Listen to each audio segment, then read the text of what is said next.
One thing I have come to understand now that I'm understanding the rubric better, that's really about understanding what it means to be a student-centered teacher. So it's really helping me really push toward really making everything I do about the students and keep it student-centered. The T-TESS rubric includes 4 domains or areas of responsibility, and each domain has several dimensions. The rubric is designed to help teachers reflect on their current practices and set goals to become more student-centered in every aspect of their role. A student-centered classroom is focused on the student. If a student is listening to a teacher, that's not student-centered. It's student-centered when that student is working on an activity and making connections, and specifically in the 21st century, communicating with a partner to support the social and emotional learning. Domain 1 helps teachers understand how to approach the 4 dimensions of planning in a student-centered way. A teacher should be able to step away for 10 to 15 seconds, and the learning should not stop. I can't just go to class and then get up there and tell students about it. It doesn't work like that anymore. That's not student-centered. It has to be, what are the students doing to discover some of these concepts or discover a pattern, and then how can I guide them by facilitating? So there's a lot of conversations that have to take place with students. So I have to plan for those things. So student-centered planning means I'm thinking about a lot of things as I'm planning. For example, how am I going to include more problem-solving opportunities? How am I going to accommodate the different learning needs of all my students? And how am I going to include formative assessment throughout the entire lesson? So lots to consider, and T-TESS helps you focus in on those things and keep them in your mind as you're planning. For example, one aspect under planning that I typically love focusing on is achieving expectations. Are you achieving your expectations? We want teachers to think about the questions you're going to ask students. Think about those. Are they high-level questions?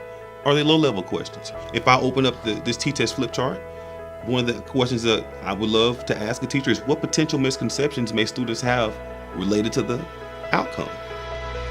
Domain 2 helps teachers reflect on student-centered instructional practices. Student-centered instruction is conversation. It's not just me saying, well, this is it, this is what you need to know. It really is a conversation. But as I'm having that conversation, I'm looking at my student or my small group of students, and I'm seeing how they react. Are they having to think about it? Are they just trying to tell me what they think I want to hear? Are they really engaging in the thinking? Student-centered instruction looks active. It's not passive. Teacher-centered is passive. Student-centered instruction would consist of anything where a student is talking to someone besides the teacher. Engaging with the person that is next to them or across from them. I like to ask a lot of follow-up questions.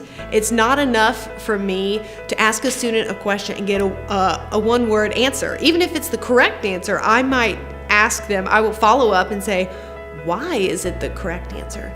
Can you explain to me how you came up with that answer? And then I can even take it to a higher level, say, well, what would happen if we asked that same question in this situation?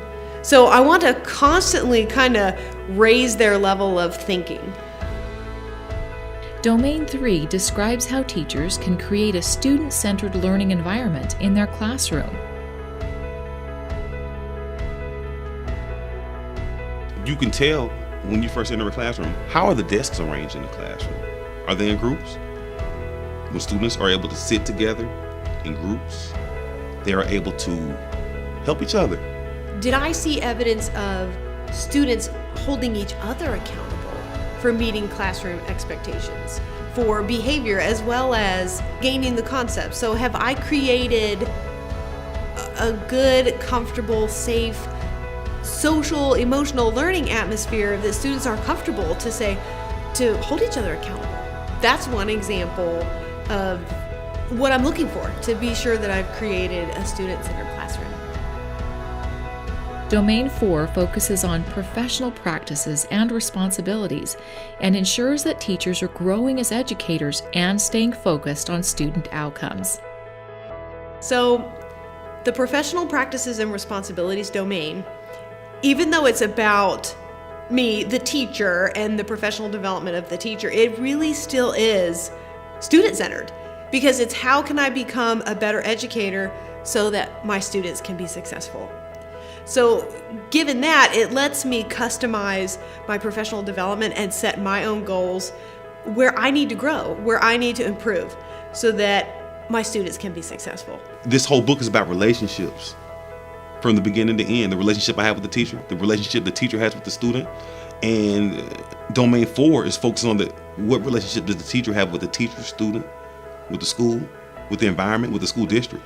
It's all weaved in. The feedback that I've gotten from my principal has been really helpful. It's helped me even refine my goals so that I can better focus my efforts. I've got some good insight.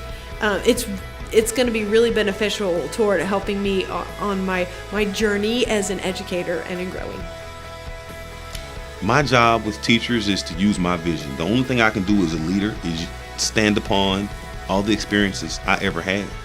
I may be sitting here in my office in the suit right now, but I was that teacher in a polo, in khakis, sitting crisscross applesauce with a group of students, helping them learn, helping them make connections. I have a wealth of experience and a wealth of things that I've done before I got here to help me to get here. Because we're trying to build lifelong learners, and it starts with leadership.